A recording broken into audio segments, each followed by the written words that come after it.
오늘 저녁 함께 은혜의 출처라는 제목으로 하나님께서 주시는 은혜를 나누시겠습니다. 성탄절이 2주 앞으로 다가왔습니다. 어떤 마음으로 성탄절을 준비하고 계십니까? 특별한 마음이 어떤 드시는 게 있으십니까? 대강절로 이제 주일에는 촛불을 붙이면서 예배를 시작하죠. 그것이 여러분들의 주중의 생활에도 영향을 미쳐서 이번 주는 평화의 촛불, 평화의 왕으로 오신 예수님을 탄생을 준비해야겠구나, 그렇게 혹시 준비하고 계십니까? 아니면 그래 12월 25일아 와라, 내가 기다릴게, 별 생각 없이 그냥 기다리고 계십니까? 예수님의 탄생을 축하하고 기념하기 위해 정해진 날이 여러분들 아시다시피 바로 그날이 성탄절입니다.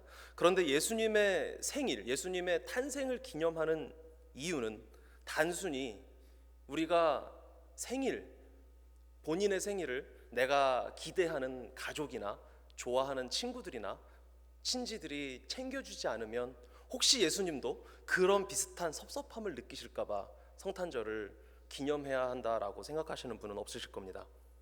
죄 때문에, 죄에 대한 마땅한 대가로 죽어야만 했던 우리의 운명인데 하나님께서 우리를 너무 사랑하셔서 이 죄 문제를 어떻게든 해결해주고 싶으셨죠. 그런데 하나님은 공의의 하나님이시기 때문에 하나님께서 세우신 원칙, 죄의 삭은 사망이다, 이것을 결코 깨뜨리고 싶지 않으셨습니다. 깨뜨리실 수가 없었습니다. 왜냐하면 하나님은 공의의 하나님이시기 때문입니다.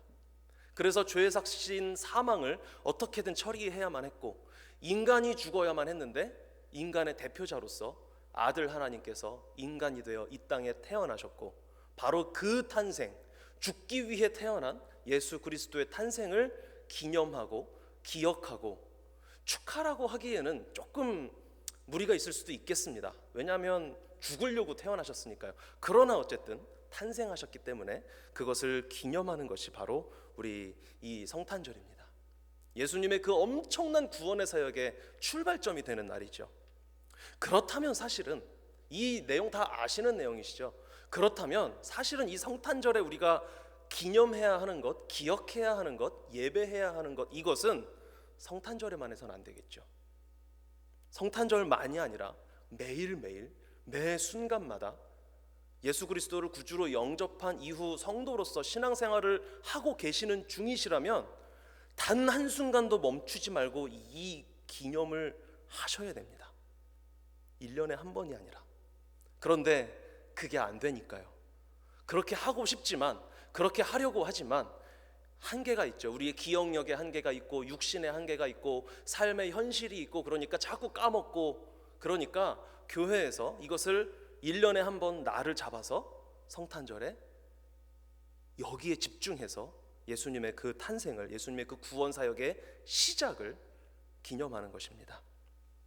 그래서 사실은 성탄절뿐만 아니라 모든 교회 절기들이요, 고난주간, 부활절, 성령 강림절, 또 뭐가 있습니까? 추수감사절, 종교개혁 기념일, 그리고 지금 이 대림절, 이 모든 교회 절기들을 1년에 한 번씩만 할 게 아니라 매일매일 그 의미를 따라가면서 예수님이 어떻게 우리를 위하여 어떤 마음을 품으셨고 어떤 행동과 사역을 하셨고 어떻게 고난받으셨고 어떻게 죽으셨고 어떻게 부활하셨고 어떻게 승천하셨는지, 그리고 지금 어떻게 우리와 함께하고 계시는지를, 사실은 이 역사, 이 구속사를 매일매일 묵상해야 하는데 그게 안 되니까 1년을 단위로 날을 잡아서, 교회 절기를 잡아서 이렇게라도 우리가 복음의 내용을 잊지 않도록 신앙생활에 도움이 될 수 있도록 하자, 그런 의미로 이제 이렇게 절기를 챙기는 것입니다. 그러면 반대로 1년에 한 번씩 어차피 챙기니까, 그러면 예수님의 탄생, 예를 들면 이것을 어차피 성탄절에 할 거니까 평소에는 신경 쓸 필요도 없는 겁니까? 그거는 아니죠.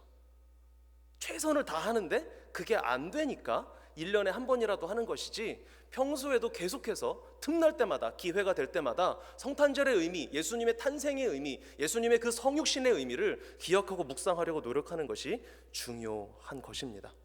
신앙생활의 기본은 안 될 것을 알지만, 안 될 것을 알면서도, 내가 이것을 노력하지만 실패할 것을 알면서도, 그런데도 노력하는 것인 줄 믿습니다. 예전에 우리 대한민국에, 한국에 휴대폰이 처음 나오던 시절에 TV 광고에 이런 게 있었습니다. 지하 카페나 이런 식당 같은 배경이었고 젊은 사람들이 앉아 있고 핸드폰을 들고 있습니다. 그런데 어떤 한 사람이 핸드폰 안테나를 막 위로 올리고 있어요. 그리고 막 통화를 하려고 그러는데 안 터지는 거예요. 요즘은 뭐 웬만하면 핸드폰이 잘 터지지만 초창기에는 그게 잘 되는 게 있고 안 되는 게 있고, 혹시 한국에서의 추억이 있으십니까? 011을 쓰냐, 016을 쓰냐, 017, 8, 9 이런 게 있어서 막 서로 잘 터진다 안 터진다 경쟁을 했는데, 막 안테나를 올리면서 전화가 안 되니까 그때 노래가 나옵니다. 안 되는 줄 알면서 왜 그랬을까. 네, 이게 사실은 이 세상이거든요. 오르지 못하려면은 쳐다보지 마라. 실패할 거면은 시작하지를 마라. 이런 게 어떻게 보면은 인생의 현명한 말일 수도 있겠지만 최소한 신앙생활에 있어서는 반대입니다. 실패할 것을 알지만 지금도 오늘도 다시 한번 최선을 다하는 것, 그리고 실패했을 때 나의 연약함을 인정하고 나의 죄악됨을 인정하고 십자가 붙잡고 회개하고 또 다시 일어나는 것, 끊임없이 노력해야 하는 줄 믿습니다. 매일매일이 성탄절이야 하고 그렇게 신앙생활하기 위해서 최선을 다해야 하는 것입니다.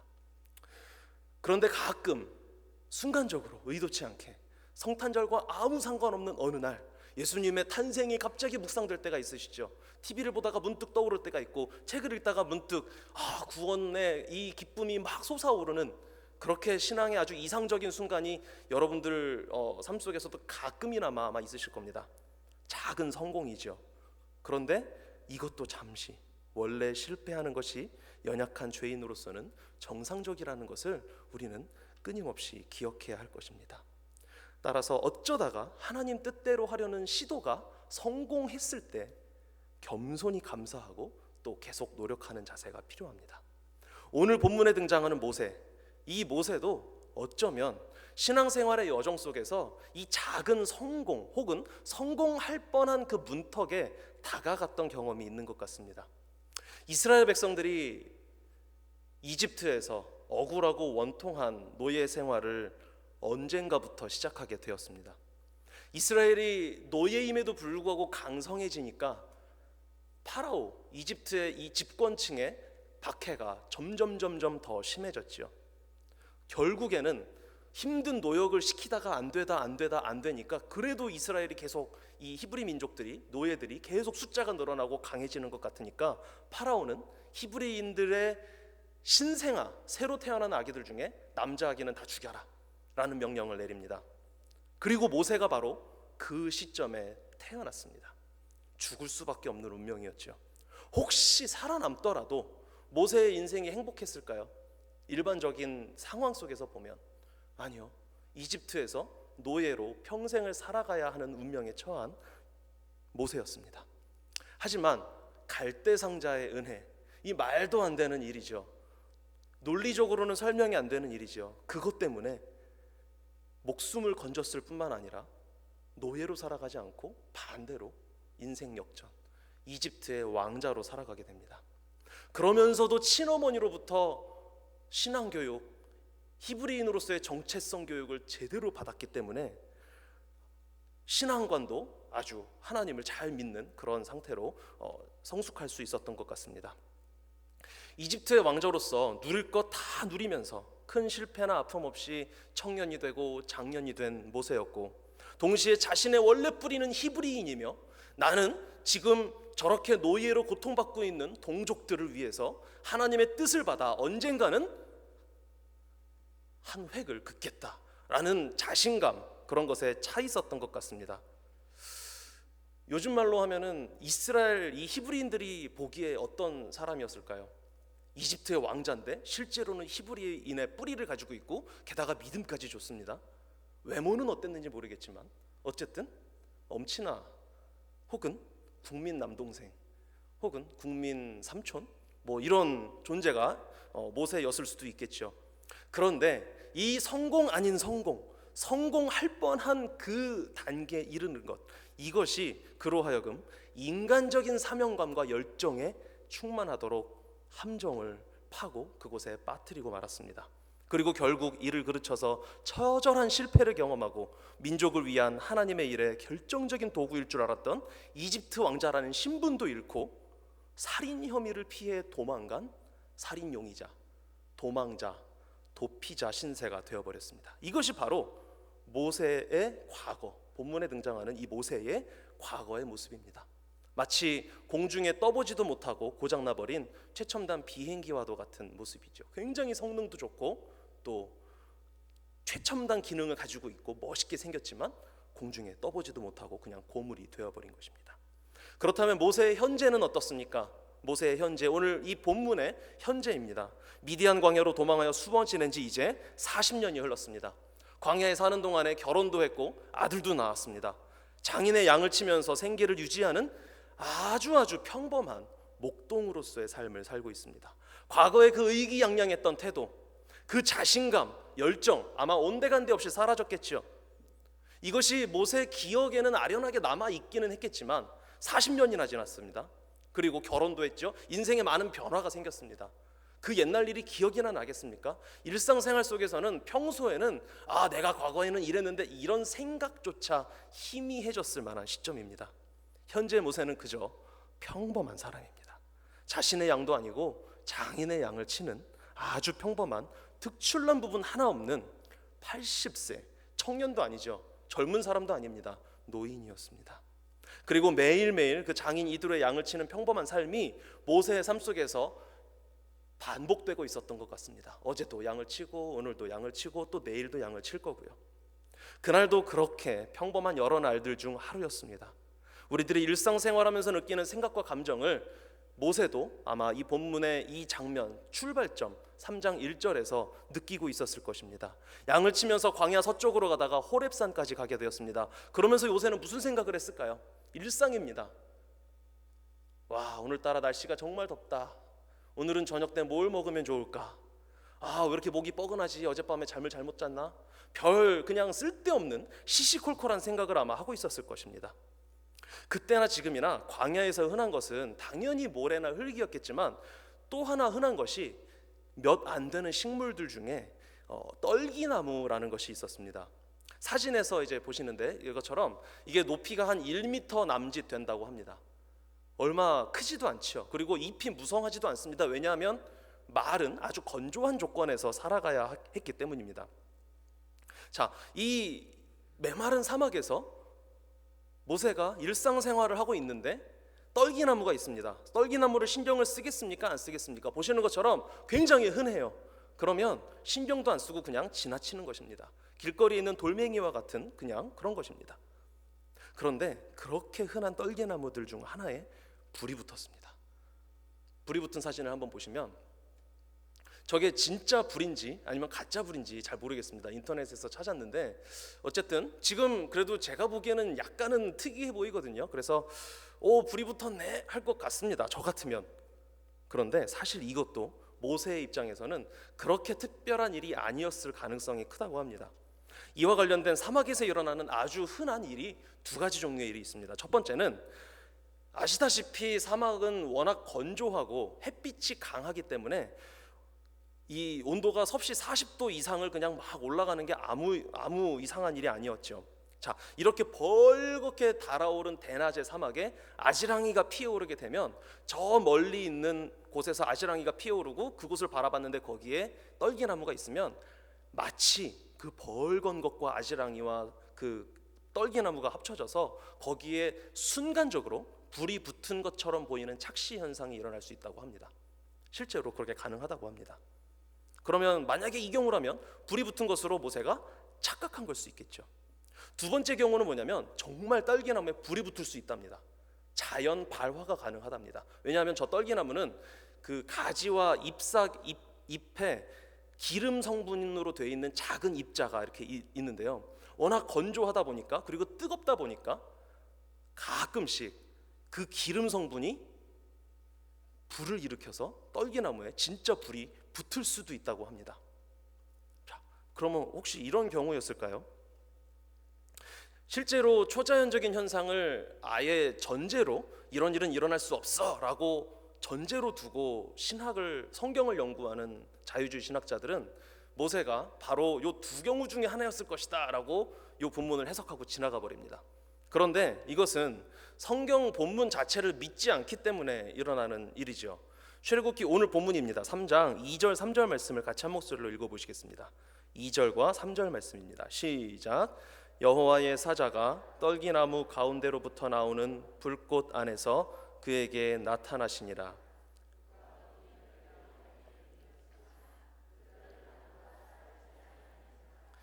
이에 모세가 이르되 내가 돌이켜 가서 이 큰 광경을 보리라.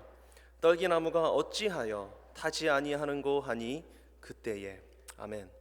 자연발화는 아닙니다. 혹시 자연발화라고 할지라도 그 불이 일반적인 불은 아니었습니다. 왜냐하면 떨기나무가 사라지지 않았기 때문입니다. 일반적으로 자연발화 때문에 만약에 불이 붙었다면 별로 크지 않은 저 떨기나무, 작은 떨기나무, 저게 타는데 얼마나 걸렸을까요? 5분? 10분? 아마 금방 타서 없어져 버렸을 것입니다. 불이 옆으로 옮겨 붙을 것도 없고요. 그렇다면 가짜 불입니까? 착시현상입니까? 아니요.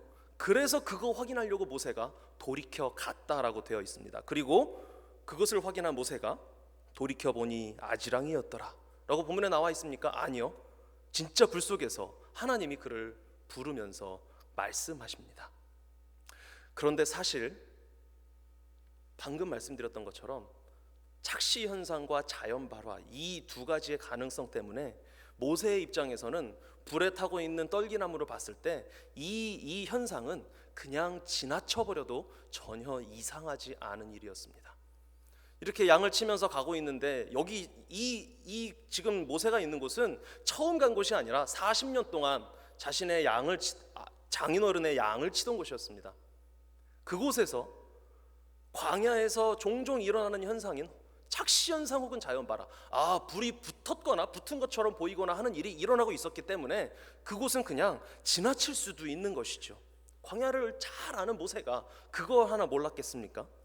아마 불이 붙었으면 그게 진짜 불인지 가짜 불인지도 관심이 없었을 겁니다. 에이, 또 불이 보이네, 또 불처럼 생긴 게 보이네, 그러고 아마 지나갔을 것입니다.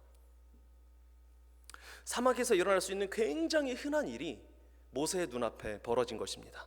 그냥 지나치는 것이 자연스러웠을 것입니다. 그랬는데 왜 그랬는지 신기하게도 그 평범한 것 같은 일이 하필이면 모세가 걸어가는 방향의 앞쪽에 혹시 있었던 것 같습니다. 이게 확실하진 않지만요.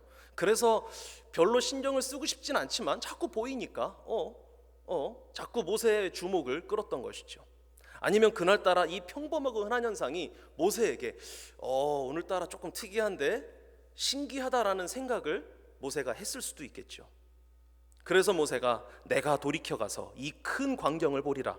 떨기나무가 어찌하여 타지 아니하는고. 그냥 지나칠 수 있었던 그 장면을 모세는 그날따라 한 번 더 보게 되고 왜 타지 않지? 의구심을 갖게 되고 호기심을 갖게 됩니다. 어떤 경우이든 간에 이것은 하나님의 인도하심이 분명해 보입니다. 평범하기 때문에 그냥 지나쳐버릴 수도 있는 이 순간을 그날따라 모세는 한 번 더 생각했고 한 번 더 쳐다봤고 굳이 가서 확인을 했던 것입니다.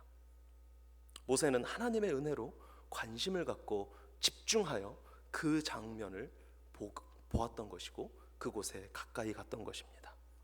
그리고 역시나 평범한 것 같았던, 평범한 줄 알았던 그 떨기나무에 불붙은 그 현상이 알고 보니까 비범한 일이었습니다. 그 속에서 음성이 들리는데 하나님의 음성이었습니다. 이 본문의 이 부분을 직역하면, 히브리어 원문을 직역하면 그 불 속에서 하나님이 나타나셨다가 아니라 그에게 불로 보여지셨다, 불로써 모세에게 나타나셨다라고 말씀하고 있습니다. 하나님께서 불의 모습으로 나타난 것인 것입니다. 그리고 그분이 누구이신지, 그 하나님이 어떤 하나님이신지 본문을 보면, 오늘 이 1절부터 5절까지의 본문을 보면 하나님, 그 불 속에서 말씀하시는 하나님이 주어가 세 가지로 표현되어 있습니다. 여호와의 사자, 여호와, 그리고 하나님. 자, 그럼 누굽니까? 처음에는 여호와의 사자라고 했다가 그 다음에는 여호와라고 했다가 하나님이라고 했다가, 여호와가 하나님의 이름이니까 이 두 가지는 같다고 쳐도 여호와의 사자, 근데 또 여기서는 여호와 혹은 하나님, 누굽니까 이분이 도대체? 많은 복음주의 신학자들의 주장에 따르면 이분은 그리스도이십니다.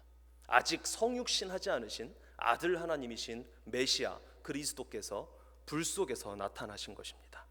그러나 이 부분에 대해서는 오늘 말씀의 포인트가 아니기 때문에 여기까지만 하고 넘어가고, 다만 이것을 확인할 수 있는 한 가지 구절, 오늘 1절부터 5절까지 읽었는데 8절 말씀을 함께 같이 읽어보시겠습니다. 출애굽기 3장 8절입니다. 시작. 내가 내려가서 그들을 애굽인의 손에서 건져내고 그들을 그 땅에서 인도하여 아름답고 광대한 땅, 젖과 꿀이 흐르는 땅, 곧 가나안 족속, 헷 족속, 아모리 족속, 브리스 족속, 히위 족속, 여부스 족속의 지방에 데려가려 하노라. 아멘. 이 말씀은 문자적으로는 1차적으로는 말씀 그대로 구원자 그리스도께서 내가 내려가서 저 이스라엘 백성들을 이집트의 사람들의 손에서 건져내어 가나안 땅으로 데리고 가겠다라고 하는 말씀입니다. 그러나 이 말씀이 예표적으로 적용되고 상징적으로 적용되면 하나님의 택하신 자녀들을 그리스도께서 죄로부터 구원하여 천국으로 인도하시겠다라는 의미가 될 수 있습니다. 이 일을 행하시는 분은 누구이십니까? 구원자이십니다. 메시아 그리스도이십니다. 히브리어로는 메시아, 헬라어로는 크리스토스, 영어로는 크라이스트, 우리말로는 그리스도.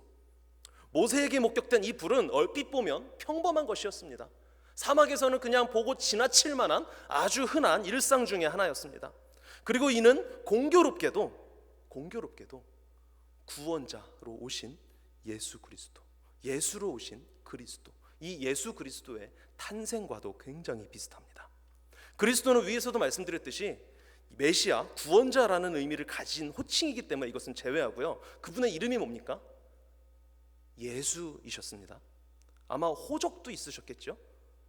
로마에 호적이 되어 있었겠죠. 그런데 이 이름은 당시 예수님이 살던 문화권에서는 굉장히 흔한 이름이었던 걸 아십니까? 지금도 서양 사람들은 이 성경 이름을 가지고 이름을 많이 쓰지요. 가장 흔한 이름이 뭡니까? 존. 그래서 한국식으로 따지면 홍길동, 뭐 아무개, 이것을 영어 문서나 이런 데 보면은 존도, 뭐 메리도 뭐 이렇게 표현을 하죠. 그래서 존, 요한이라는 이름이 가장 흔하고요. 또 데이빗, 데니엘, 뭐 조슈아 이런 이름들이 굉장히 흔합니다. 그런데 혹시 모세스라는 이름 들어보셨습니까? 모세. 가끔 있는데 제가 한 번은 미국인 친구한테 왜 모세가 이렇게 없냐 그러니까 그 이름을 가지기엔 너무 부담스러워서 너무 큰 인물이기 때문에 그래서 이렇게 이 모세라는 이름은 잘 안 쓴다고 하네요. 어쨌든 이 예수님의 시대 때는 아직은 신약 시대가 시작되지 않았기 때문에 요한 뭐 이런 사람은 없었을 것이고 구약의 인물들이 이제 이름으로 많이 쓰였을 텐데 가장 흔한 이름이 예슈아였답니다. 이 예슈아가 어떤 이름이냐면 여호수아가 히브리어로 예호슈아거든요. 그리고 이게 축약된 이름으로 예슈아였어요. 그리고 이 예슈아가 헬라어로는 예수스였습니다. 이 예수스가 영어로는 지저스입니다. 한국말로는 예수. 네. 그 흔하디 흔한 이름을 그분이 쓰셨어요. 그래서 그 당시에 농담처럼 하는 말이죠. 길거리를 지나가다가 예수야 그러면 한 10명이 뒤를 돌아보는 일이 있었겠죠. 예수님이 그렇게 평범한 이름을 가지신 것입니다. 게다가 이름만 평범한 게 아니라 그 그리스도가 태어나신 그 상황에서 이름만 예수, 평범한 이름이 아니라 집안도 평범했습니다. 아버지 요셉의 직업이 목수였죠. 그리고 예수님 본인의 직업도 굉장히 평범했습니다. 목수로 살아가셨습니다. 아마 외모도 평범하지 않으셨을까 싶습니다. 외모에 대한 언급이 성경에 하나도 없으니까요.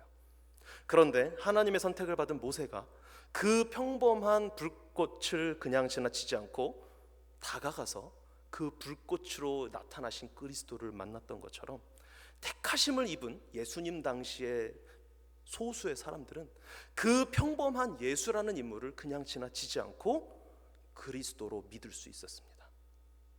하나님의 은혜였던 것입니다. 저와 여러분도 마찬가지입니다. 논리적으로는 도저히 이해되지 않는 성경의 내용들, 도저히 과학적으로는 증명할 수 없는 성경의 내용들이 세상 사람들은 그냥 지나칩니다. 에이 말도 안 되는 신화, 에이 여러 종교들 중에 하나, 원래 종교는 아편과 같은 것이기 때문에 한번 심취하면 거기에 빠져들어서 헤어나오지 못하는 거야. 그런 종교, 거기에 빠져있다라고 하고 지나치는 예수, 그리고 성경, 복음이지만 저와 여러분은 어찌된 일인지 믿어지지 않으십니까? 모세가 그 평범한 떨기나무에 붙은 불을 그냥 지나치지 않고 다가가서 보았던 것이 은혜였듯이, 예수님 당시의 사람들이 그 평범한 예수라는 사람을 그냥 여러 사람들 중에 한 명으로 지나쳤던 그 와중에도 하나님의 은혜를 입은 사람들은 굳이 다가가서 그분을 그리스도로 믿었던 것처럼 저와 여러분도 오늘 이 자리에 앉아 있는 것은 하나님의 은혜인 줄 믿습니다. 그래서 고린도전서 1장 18절에서 사도 바울이 이렇게 고백합니다. 십자가의 도가 멸망하는 자들에게는 미련한 것이요 구원을 받는 우리에게는 하나님의 능력이라. 아멘. 다른 사람들 같았으면 그냥 지나치고 그냥 사막에서 흔히 볼 수 있는 자연 발화된 떨기나무, 혹은 불 붙은 것처럼 착시 현상으로 보였던 그 떨기나무, 무심결에 지나칠 수 있었던 그 그리스도께서 임재하신 그곳을 선택받은 모세는 그냥 지나치지 않고 그곳으로 다가가서 그리스도를 만났습니다. 그리고 자기 자신을 포함한 하나님께서 택하신 백성들을 이집트로부터 구원해내는 구원 사역에 동참하게 되었습니다. 수많은 사람들이 그저 평범한 목수의 아들이라 여겼던, 평범한 이름을 가지고 있었던, 평범한 직업을 가지고 있었던 예수라는 사람, 당시의 종교 지도자들은 감히 평범한 인간 주제에 스스로 하나님의 아들이라고 한다고 참람하다고 하면서 신성모독이라고 하면서 건방지게 여기다가 결국은 죽여버렸던 그 평범한 인간의 모습이셨으나 실상은 그리스도이시고 구원자이셨던 하나님이셨던 그 예수 그리스도를 선택받은 초대교회 성도들은 목숨을 바쳐가면서 믿었고, 선택받은 저와 여러분 이글스필드 교회 우리 가족들도 믿음을 선물로 받아 신앙생활하고 있는 것입니다. 수많은 사람들에게는 그냥 지나치게 되는 평범한 무엇이 선택받은 그리스도인들 성도들의 눈에는 가장 비범한 은혜, 구원의 은혜로 다가오게 되는 것입니다. 그렇기 때문에 저와 여러분, 우리는 평범한 일상도 그냥 지나쳐서는 안 됩니다. 평범하게 살아가는 평범한 우리의 평범한 일상 속에도 잘 들여다보면 결코 평범하지 않은 비범한 하나님의 은혜가 숨어 있을 수 있기 때문입니다. 하나님께서 모세에게 하셨듯이 우리를 위해서도 은혜를 준비해 두시고 그곳으로 우리를 이끌어 가시는 것입니다.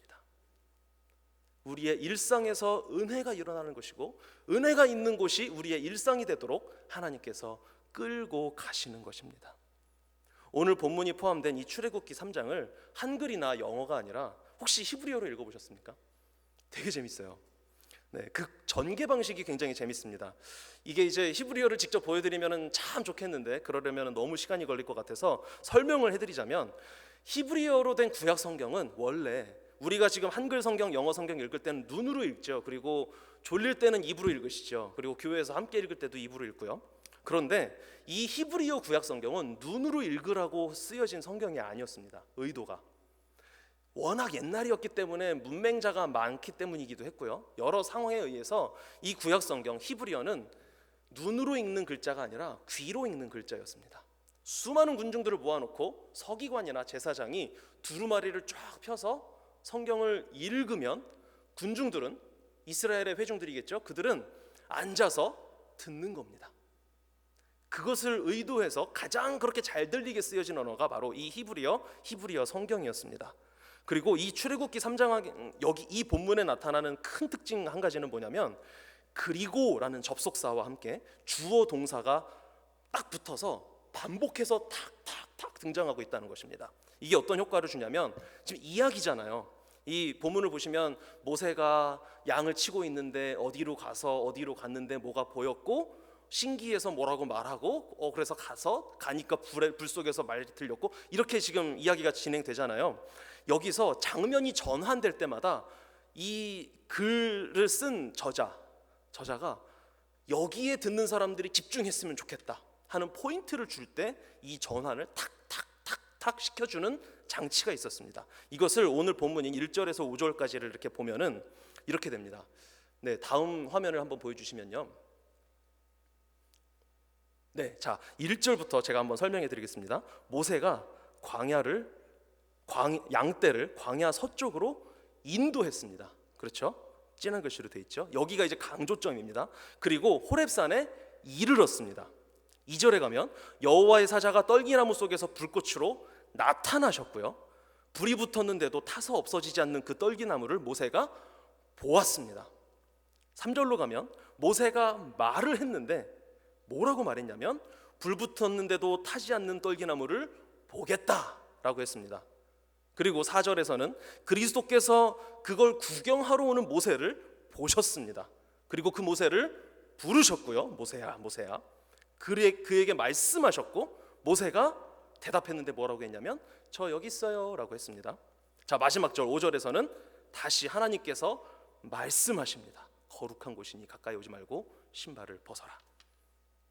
자 그런데 이 중에서도 가장 강조된 부분이 있습니다. 지금 이제 동사에 해당되는 부분들이 쭉쭉쭉 강조가 되어 왔는데 이 1절부터 5절까지 중에서 우리는 당연히 모르겠지만 히브리어로 봤을 때 이스라엘 사람들이 딱 듣고 있다가 하고서 눈이 번뜩 띄어지는 장면, 그 장면이 하나가 있는데 거기가 어디냐면 바로 2절입니다. 2절에 나타나시니라 여호와의 사자가 떨기나무 가운데로부터 나오는 불꽃 안에서 그에게 나타나시니라. 이 단어가 히브리어의 형태로 봤을 때 굉장히 강조되어 있습니다.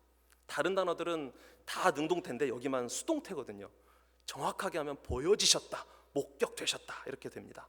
따라서 이 스토리 1절부터 5절까지 이 스토리의 핵심은 그리스도께서 모세에게 나타나심, 목격되심, 보여지심, 노출되심, 드러나심이라는 의미입니다. 모세라는 평범한 인간에 의해서 일상생활의 한 장소였던 굉장히 평범한 광야라는 장소에서 평범한 것처럼 보일 수 있는 떨기나무에 불이 붙은 평범한 한 현상을 통하여 그리스도께서 목격되셨습니다. 보여지셨습니다. 나타나셨습니다. 일상 중에 나타나신 그리스도께서 이스라엘을 이집트로부터 구원하셨습니다. 일상 중에 나타나신 예수 그리스도께서 우리를 죄로부터 구원하셨습니다. 오늘날도 일상 속에서 성령님께서 우리에게 이러한 은혜를 주십니다. 평범한 우리에게 평범한 현실 속에서 평범해 보였던 인물 예수 그리스도로서 은혜는 어떤 특별한 사건, 큰 이벤트를 통해서만 저와 여러분에게 주어지는 것이 아닙니다. 은혜의 절정인 십자가 사건, 부활 사건을 통하여 그 큰 은혜가 우리에게 이미 성도로서 시작이 되었다면 그 이후에는 우리의 일상 속에서 끊임없이 성령님을 통하여 은혜를 주신다는 사실을 기억하시기를 부탁드립니다. 큰 사건들을 통한 은혜도 분명히 있습니다. 그러나 일상생활 속에서의 작고 소소한 은혜들이 뒷받침되지 않으면 그러면 아무리 큰 은혜의 사건이 일어나도 그 은혜를 제대로 누리기는 쉽지 않을 수 있습니다. 모세는 사실 나중에 엄청나게 큰 은혜의 사건, 출애굽 사건의 중심에 서게 됩니다. 그러나 이 모든 것의 출발점이 어디였습니까? 바로 평범한 일상 속에 평범한 장소에서 평범해 보일 수 있는 그 일 속에서 그리스도를 만난 그 사건이 엄청난 출애굽 사건의 출발점이 되었습니다. 성경 역사, 구속사에서 가장 큰 사건인 십자가 사건, 부활 사건의 출발점이 어디입니까? 평범한 목수의 집안에서 평범한 이름을 가지고 평범한 직업을 갖고 살아간 예수라는 사람의 아기의 출생이었습니다. 우리 신앙생활 속에도 나름대로 큰 사건들이 있을 수 있습니다. 교회를 기준으로 보면 1년 동안 가장 큰 사건이 언제 있습니까? 보통 여름에 여름 행사로 있죠. 단기 선교를 떠나기도 하고 아이들에게는 주일학교가 있고 또 수련회 같은 그런 행사들이 있습니다.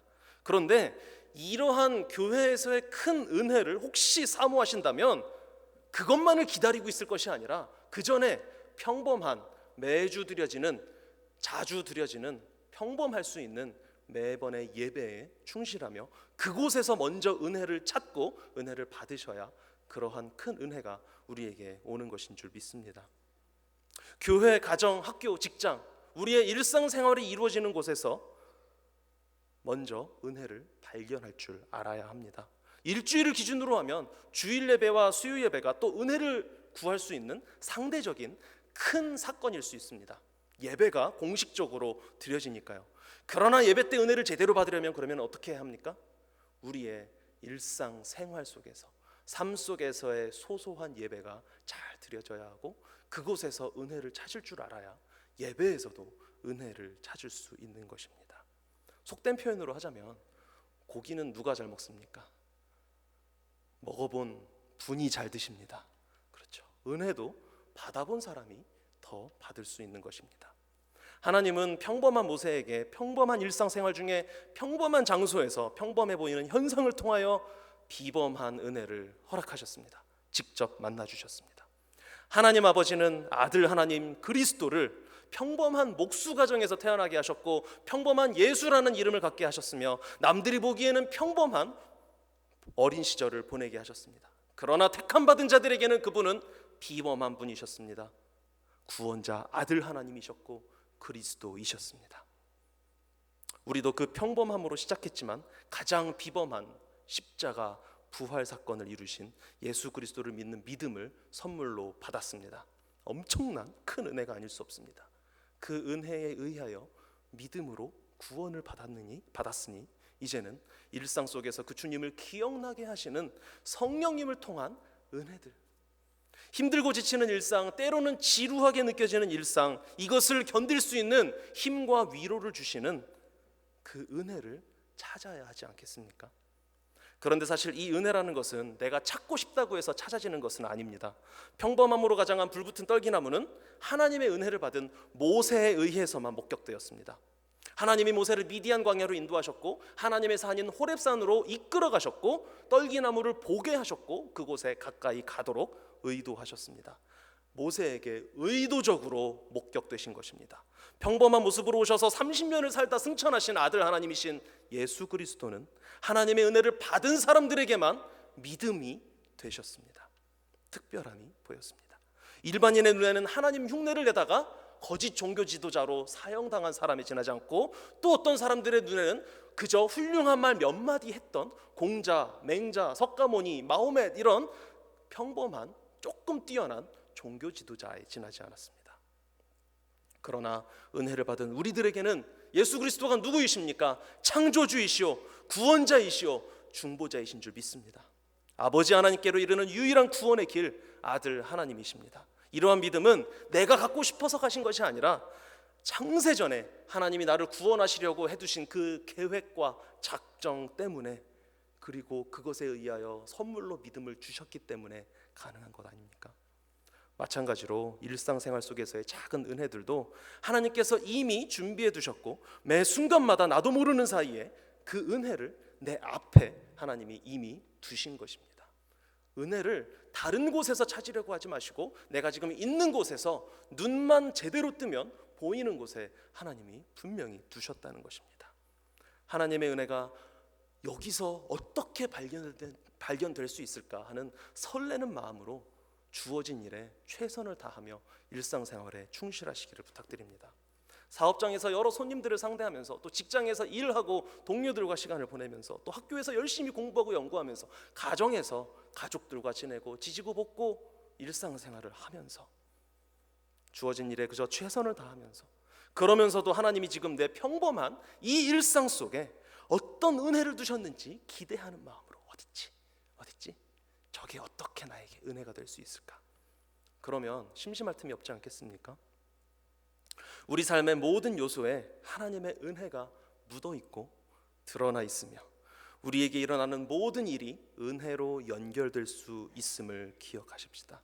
그리고 오늘을 소중히, 매 순간을 소중히, 어디에 어떻게 놓여 있을지 모르는 하나님의 깜짝 선물인 그 은혜를 찾으며 힘들더라도 행복하게 매 순간순간의 신앙생활을 영위해 나가는 저와 여러분 우리 모두가 되기를 간절히 소원합니다. 함께 찬양하기를 원합니다.